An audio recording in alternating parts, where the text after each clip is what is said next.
नाम पड़ा।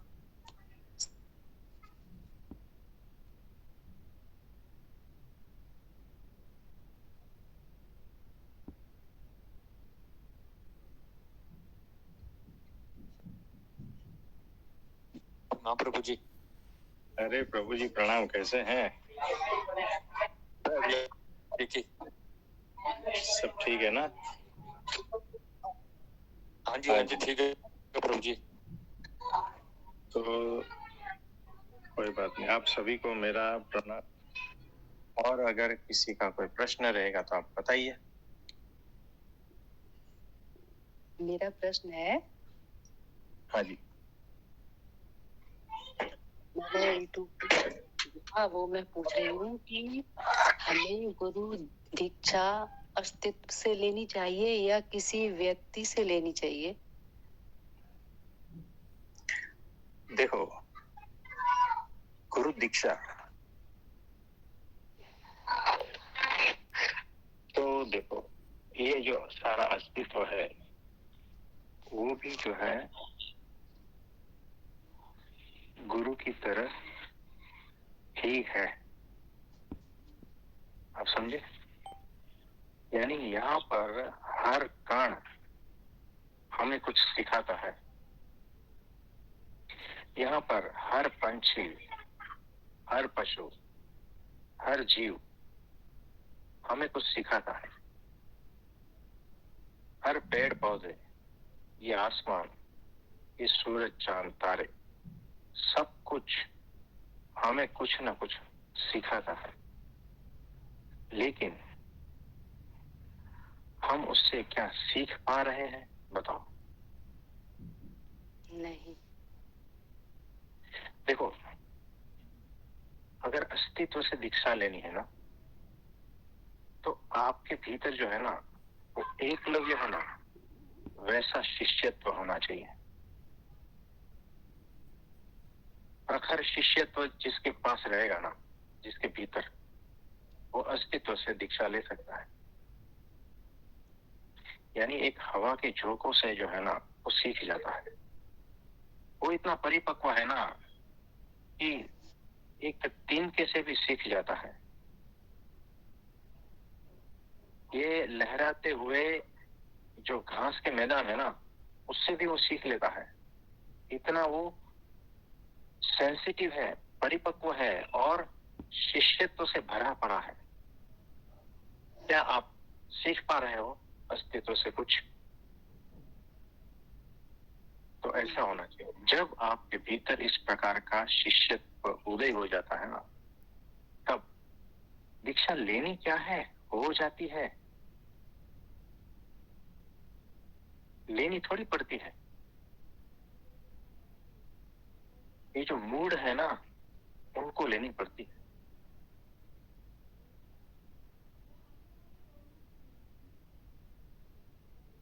जो मूड नहीं है ना, वो हो जाती है सहज स्वरूप से।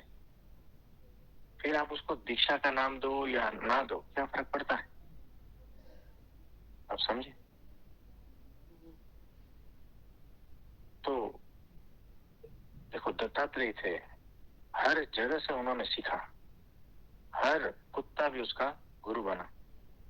यानी जो सिखाता है, जो मेरे से बड़ा है, वो मेरा गुरु। आप समझे ना? तो वो एक में बंध के नहीं रहे, कुछ न कुछ हर जगह से सीखा है उन्होंने और उस प्रकार से अपना जीवन जिया है।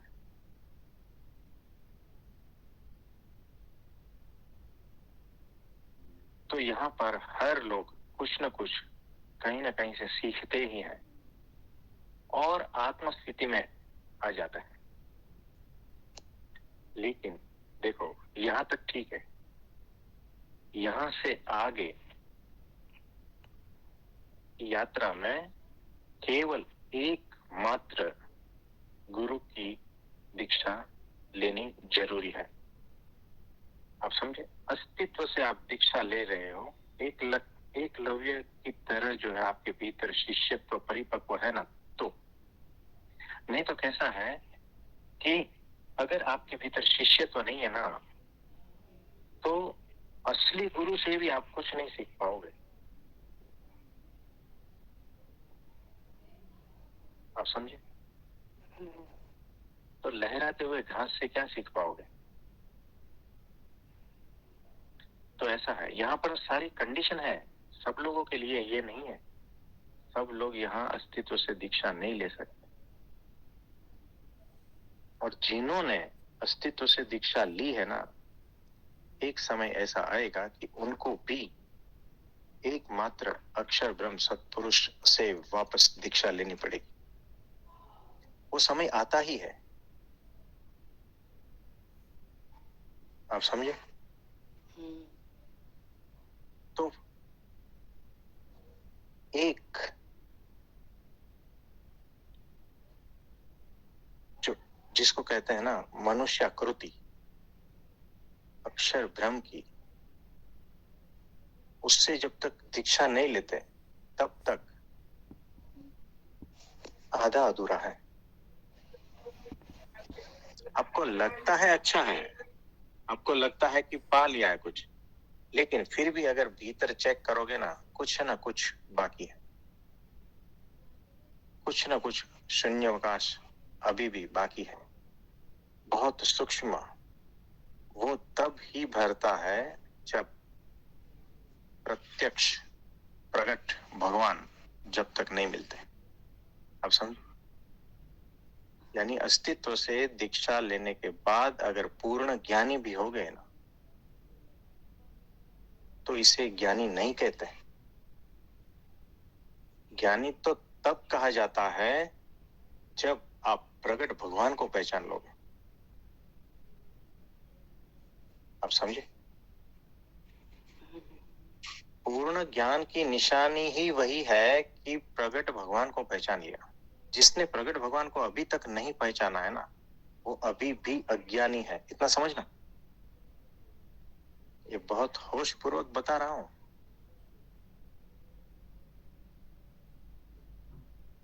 तो जब तक प्रकट भगवान को पहचाना नहीं, तब तक आपकी यात्रा अधूरी है। आप तब तक भटकते ही रहोगे, चाहे आप अपने को पूर्ण ज्ञानी ही क्यों न मान रहे हो। आप समझे?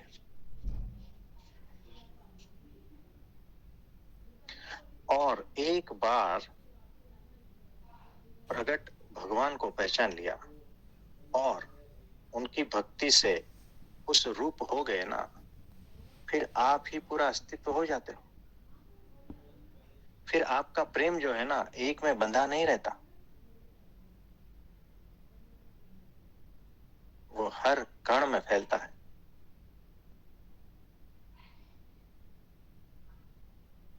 यानी प्रकट भगवान में जिसकी स्थिति हो गई,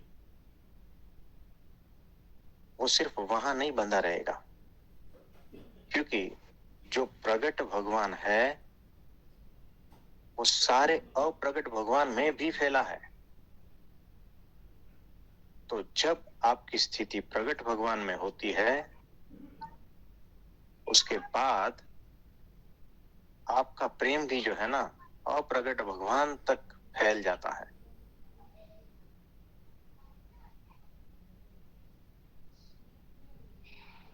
इसे बार बार सुनना, तब आपको मैं क्या कहना चाह रहा हूं ना, थोड़ा सा समझ में आएगा। तो ऐसा है, हर व्यक्ति विशेष से प्रेम होने लगता है, मतलब उसके लिए कोई एक इंसान इम्पोर्टेंट नहीं रहता है, सभी से प्रेम हो जाता है उसको, ऐसा बोल रहे आप? सभी तक फैलता है। देखो, अगर भगवान से प्रेम हो गया ना, भगवान यानी मेरा कहने का ये मतलब है अक्षर ब्रह्म सत्पुरुष के भीतर जो है ना, साक्षात प्रकट, मैं मनुष्याकृति की बात कर रहा हूं, उससे अगर आप बंध गए ना, यानी आपका प्रेम एक से बंध गया ना, एक ही सत्पुरुष से बंध गया ना, है ना, तब वो प्रेम जब परिपक्व होता है, तब वही प्रेम हर कण में फैल जाता है। यानी फिर जो है ना, आप हर जीव प्राणी मात्र के प्रति प्रेम पूर्ण ही रहेंगे, वहां तक आपका प्रेम फैलेगा। और सारे देवी देवताओं के प्रति भी फैलेगा और अनंत गुरुओं के प्रति भी फैलेगा और सारा अस्तित्व, सारा ब्रह्मांड, अनंत कोटि ब्रह्मांड, सब जगह आपका प्रेम फैलेगा। आप समझे? पहले ये अवस्था नहीं थी। ये अवस्था सत्पुरुष में दृढ़ प्रीति के बाद ही आती है, तब तक नहीं आती। उससे पहले कैसा होता है पता है? ये तेरा गुरु, ये मेरा गुरु, ये तेरा इंसान, ये मेरा इंसान, ये तेरा धर्म, ये मेरा धर्म। आप समझे? उससे परिपक्व होता है, उसके बाद में वो प्रेम वही इतना फैलता है ना कि अब क्या तेरा गुरु मेरा गुरु, चीजें जैसी है वैसी ही दिखाई देने लगती है और उसके प्रति जो प्रेम बहता है वो डायरेक्ट वहीं से ही बहता है। आप तो एक सिर्फ माध्यम बन गए हो, बस वैसा हो गया। आप समझे? एक मिनट है, एक मिनट।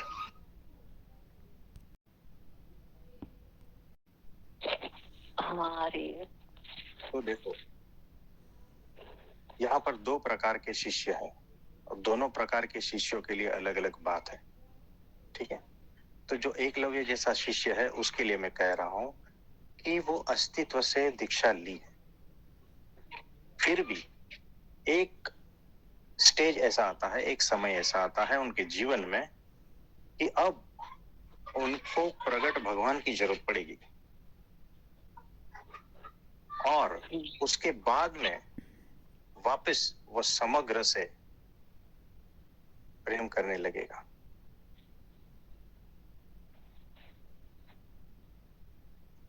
यानी तब जाके उसका साइकिल कंप्लीट होगा, तब परिपूर्णता उसके भीतर आएगी, तब परितोष जिसको कहते हैं पूर्ण कामपना वो उसके जीवन में आएगा। तब तक वो अधूरा है। जब तक प्रगट भगवान को पहचान के उसमें दृढ़ प्रीति नहीं होती ना, तब तक उसका सारा ज्ञान भी अधूरा है, यानी व्यर्थ है। अधूरा तो क्या, और सारा कुछ जो भी सीखा है वो भी सारा अधूरा है और उसका जीवन भी अधूरा है। तो जो ज्ञान हमें प्रगट भगवान की पहचान नहीं कराता ना, वो ज्ञान व्यर्थ है, उसको ज्ञान नहीं कहते। असली ज्ञान तो उसी को ही कहते हैं जो प्रगट भगवान से मिला दे।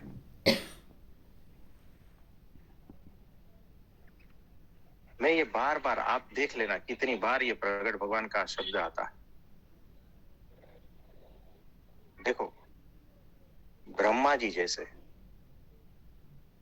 विष्णु जी जैसे, शंकर जैसे, अनंत कोटि देवी देवताओं जैसे भी अगर खुद को ज्ञानी समझते हैं और प्रगट भगवान उनको नहीं मिले हैं ना, तो वो अज्ञानी है। अनंत अवतार, जितने भी अवतार, इसमें सारा गिन लो, ठीक है? जब तक उनको प्रगट भगवान का मिलाप नहीं होता है ना, तब तक वो भी अधूरे हैं। याद रखना। तो हमें तो सहजता से ऐसी प्राप्ति हो गई है। तो वो जो अनंत अवतार है ना, उससे भी परम भाग्यशाली हो आप। याद रखना, जब इस बात पर चिंतन मनन करोगे ना, तब आपके भीतर प्रतीति आएगी, तब असली आनंद आएगा। उसके बगैर जो आनंद है ना दुनिया में, ज्ञानियों का आनंद जो मैं बोल रहा हूं, आत्मज्ञानियों का आनंद मैं बोल रहा हूं, वो सारा आनंद जो है ना, मनमोजी आनंद है। मनमोजी, मनमोजी समझते हो ना? बस उसी का आनंद है और कुछ नहीं है।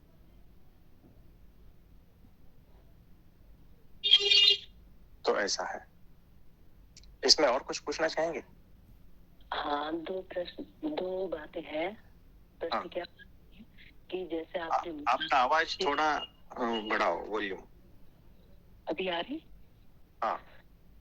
जैसे आपने बोला कि अस्तित्व को गुरु बना लो, लेकिन आज के डेट में एकलव्य जैसा शिष्य कोई है ही नहीं कि जो उनको अस्तित्व को गुरु बना के आगे बढ़ जाए। तो यहाँ पर देहधारी गुरु के द्वारा ही थोड़ा बहुत ज्ञान मिलकर स्टेप बाय स्टेप हम आगे बढ़ते हैं और अक्षर ब्रह्म गुरु तब हमें मिलते हैं।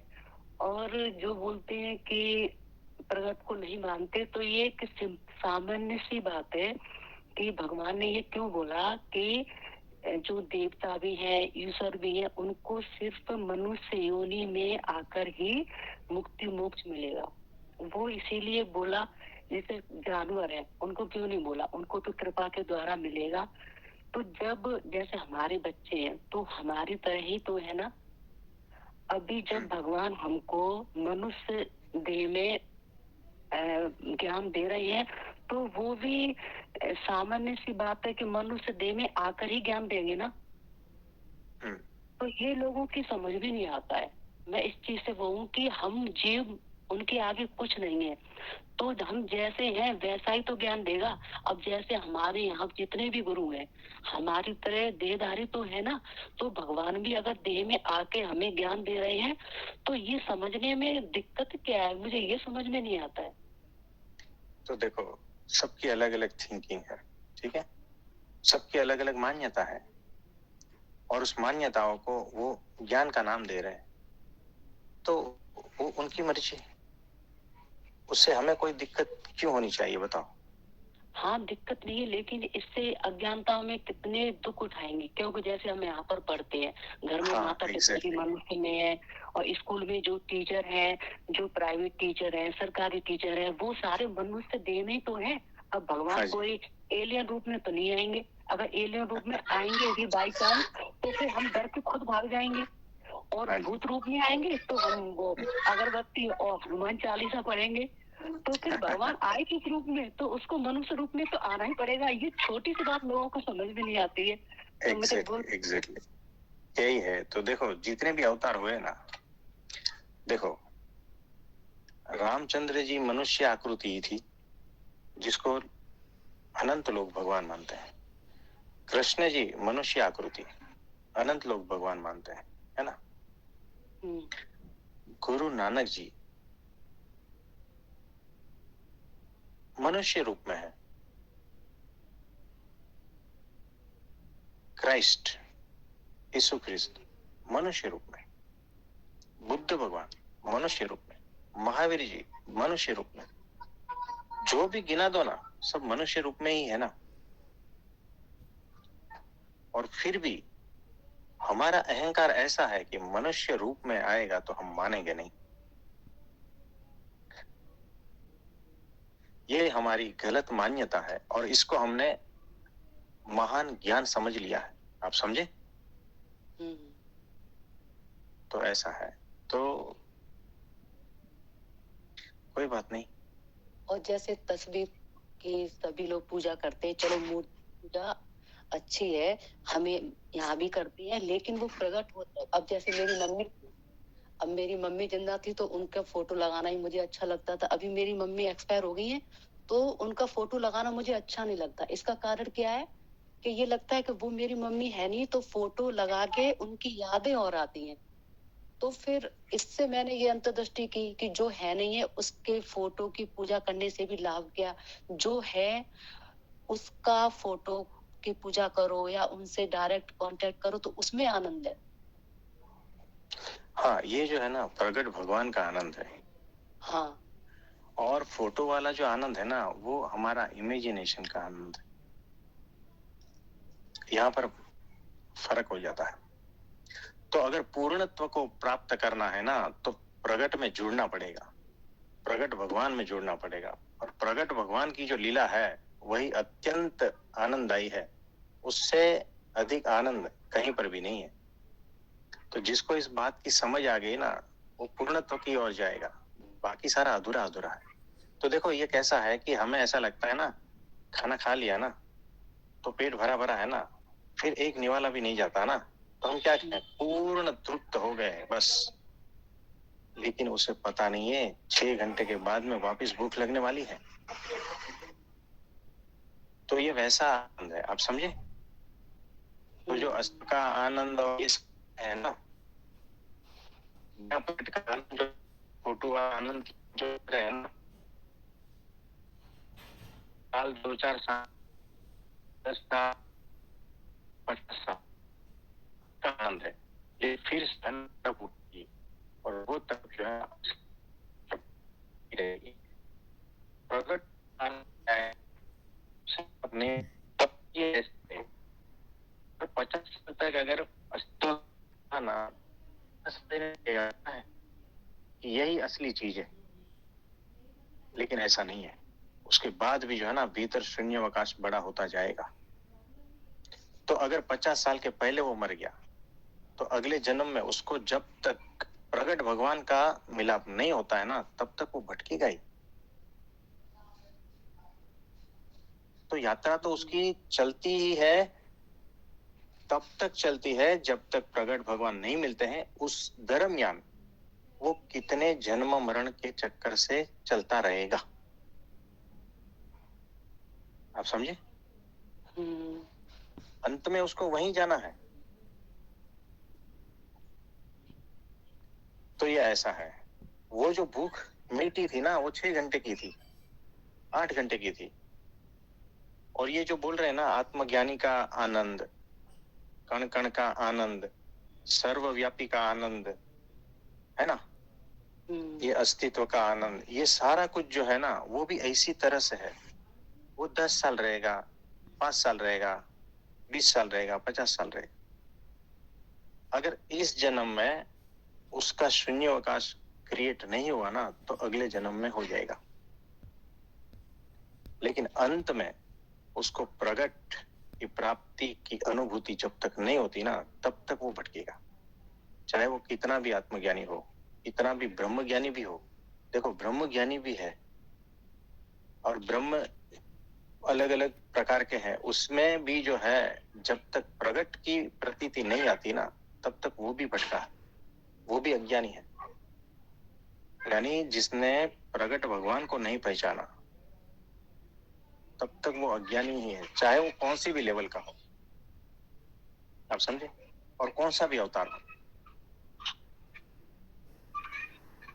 जैसे कि तो यहाँ पर हाँ बताइए। जैसे कि आपने पहले बताया था कि फूल का चित्र देख लो, तो वो चित्र देखने से क्या फायदा, या डॉक्टर का चित्र देख लो तो वो चित्र देखने से क्या फायदा। जब तक फूल हमें असली में नहीं दिखेगा, उसकी महक नहीं आएगा, डॉक्टर असली में नहीं होगा तो वो इलाज नहीं कर पाएगा। तो ऐसे ही हो गया ना। एग्जैक्टली ऐसा ही हो गया। अगर फोटो का आनंद लेना है तो आपको भी फोटो जैसा बनना पड़ेगा। यानी आपका फोटो लगा दो, आपके भगवान का फोटो लगा दो सामने सामने, आप समझे? यानी मेरी इंद्रिया जो है उसी प्रकार का इंद्रियों वाला मुझे प्रगट भगवान चाहिए, और वो मायातीत है, आप समझे? तो कोई बात नहीं, ये चीजें कुछ स्पष्ट हुई है, और भी बहुत सारी चीजें बाकी है, तो बाद में हम स्पष्टता कर लेंगे। तो आप सभी को मेरा प्रणाम, नमस्ते, सभी का बहुत बहुत धन्यवाद है। और अब हम जो है वो सेशन में ज्वाइन हो जाएंगे। हाँ जी, प्रणाम, नमस्ते।